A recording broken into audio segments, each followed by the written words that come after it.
तर नमस्कार मंडळी, कसे आहात? तर आजची आहे 11 नोव्हेंबर आणि आज मी मस्तपैकी बघा उडदाची डाळ असते ना, तर उडदाच्या डाळीचा करोडा बनवून घेतलेला आहे. ही करोडा खूप छान लागते. करोडा म्हणजे वड्यांचाच एक प्रकार आहे आणि बऱ्याचशा जणांना माहिती असेल आणि कोणाकोणाला माहिती पण नसेल.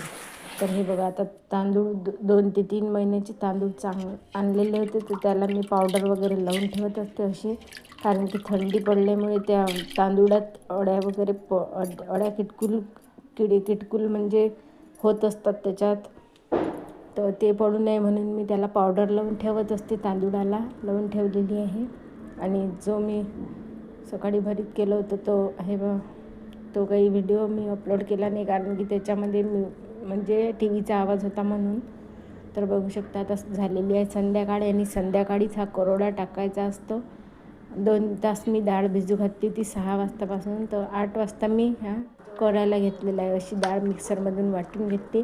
3 ते 4 लसणाचे गाठे घेतले याच्यामध्ये, आणि जिरं टाकलं. याच्यात तुम्ही भोपळा पण टाकू शकता, खारी कवळं म्हणतात ते पण टाकू शकता तुम्ही याच्यामध्ये. आणि हे रात्रीच करत असतात, खूप छान लागते याची भाजी. आणि मी तुम्हाला उद्या नक्कीच दाखवीन हा कसा होते. तर अशा प्रकारे मी केलेला आहे. हा रात्रीच करायचा असते आणि थंडी पडल्यावरच हा करोडा करत असतात. तर बाय सर्वांना. हा मिनी ब्लॉग कसा वाटला ते कमेंट्समध्ये नक्कीच सांगा. तर बाय.